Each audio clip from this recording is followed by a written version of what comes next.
establishment globalists were right to be concerned about the fate of their schemes. After a fast-paced first week of putting America first by targeting pseudo-free trade regimes and rogue regulatory agencies, President Donald Trump is reportedly preparing to take on the United Nations. Its swarms of agencies, programs, bureaucracies, conventions, and associated schemes are also in the crosshairs.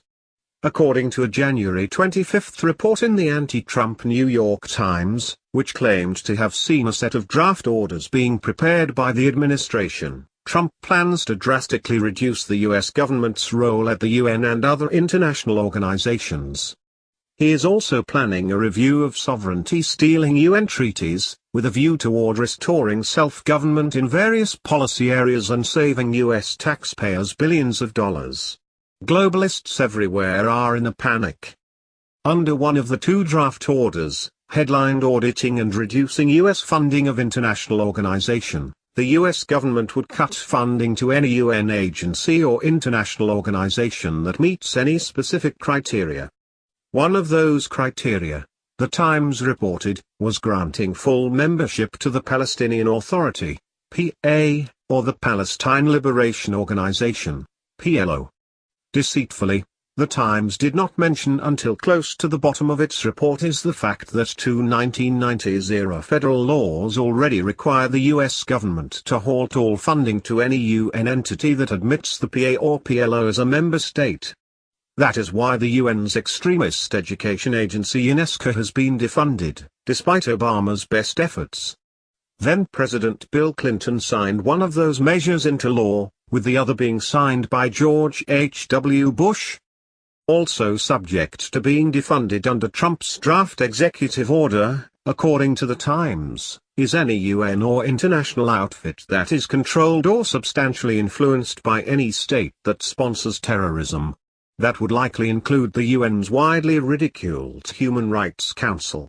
The extremist body, run by an Islamic dictatorship's prince who equated Trump with ISIS and claims international law requires robust gun control in America, is literally dominated by a majority of unfree regimes, including some of the most savage and murderous dictatorships on the planet that have sponsored terrorism for decades.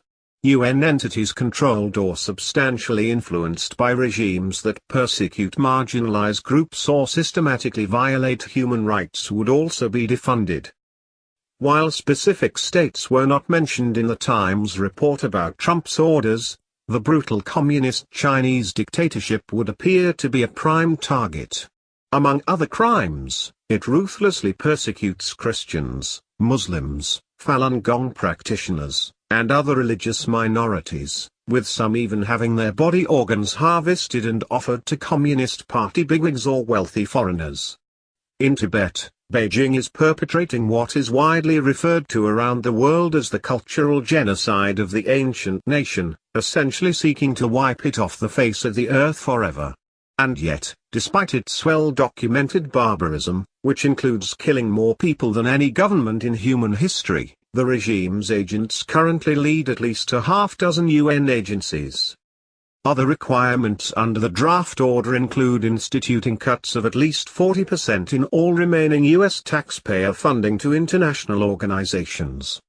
The Times claimed it was not clear whether the order was intended to cut 40% or more of the American funding for each UN agency, or whether the cuts were aimed at the entire federal funding budget feeding the array of largely hostile international bureaucracies. Also set to be reviewed, according to the orders, is any funding that could be diverted to the International Criminal Court, ICC, a kangaroo court that claims to have jurisdiction over every person on Earth, including Americans and journalists, despite the fact that the U.S. Senate never ratified the agreement creating it. The first order would also establish a committee to recommend where to make cuts to U.S. funding for UN agencies and other globalist outfits. That body would be tasked with, among other specific responsibilities, investigating U.S. funding for a number of UN agencies and bureaucracies. Among them is the International Criminal Court, which in recent months threatened that it was considering hauling U.S. troops in. The ICC tried to jail a journalist, too. Also set to be scrutinized are the UN's scandal-plagued peacekeeping missions, which have been notable primarily for the wide-scale rape of children, the slaughter of civilians, the persecution of those who blow the whistle, and other crimes.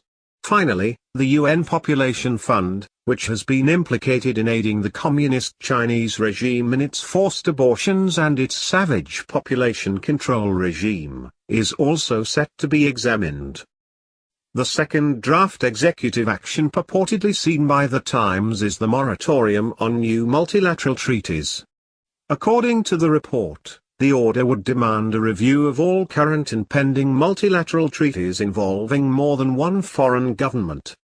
The review would be followed by recommendations on which negotiations, conventions, or treaties the U.S. government should ditch. That order specifically mentions the Convention on the Elimination of All Forms of Discrimination Against Women, which has been weaponized by governments worldwide to assault freedom and family. It also mentions the UN Convention on the Rights of the Child, a totalitarian scheme that Scottish lawmakers cited to justify the assignment of a named bureaucrat to oversee the upbringing and indoctrination of each and every child. The U.S. Senate has refused to ratify either scheme. The second order on multilateral treaties exempts any treaty directly related to national security, extradition or international trade. The Times absurdly, pathetically, almost, tried to claim that might exempt the UN's pseudo-treaty on alleged man-made global warming known as the Paris Agreement because it touches on trade. In the real world, Trump has already promised to cancel that illegal UN scheme, which was never ratified by the Senate anyway.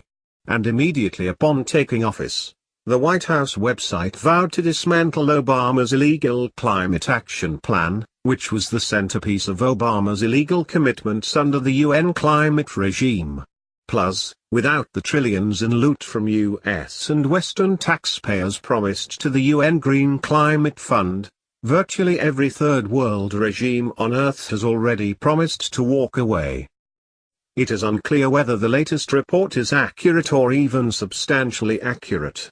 The Times, which has lost much of its credibility in recent months with its anti-Trump hysteria masquerading as journalism, has been widely criticized across the political spectrum for its extreme bias in favor of Hillary Clinton, the man-made global warming theory, globalism, and big government.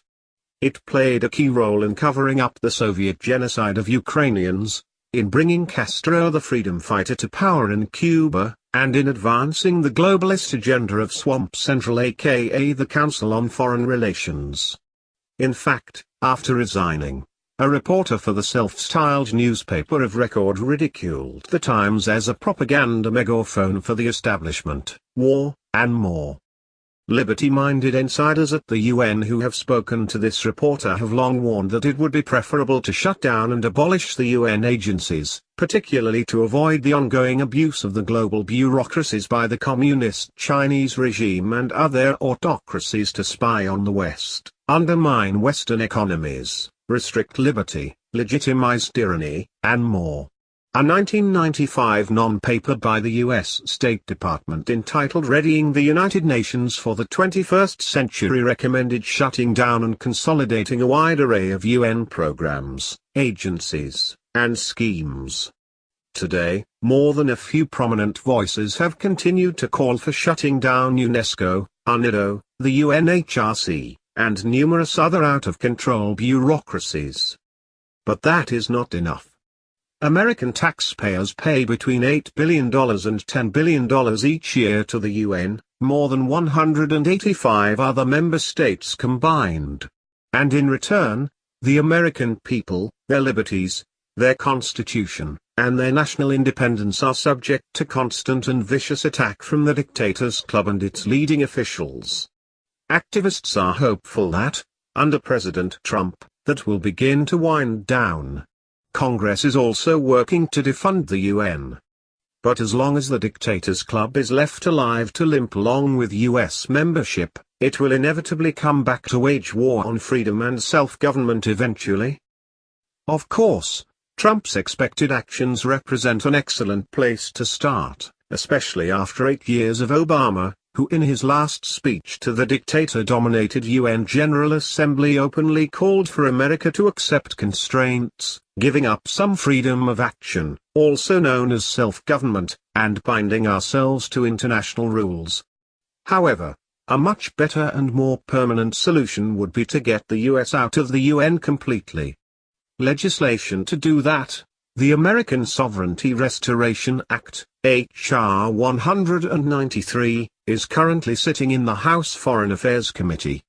And with enough public pressure, 2017 can be the year that America finally breaks free of the dictatorship.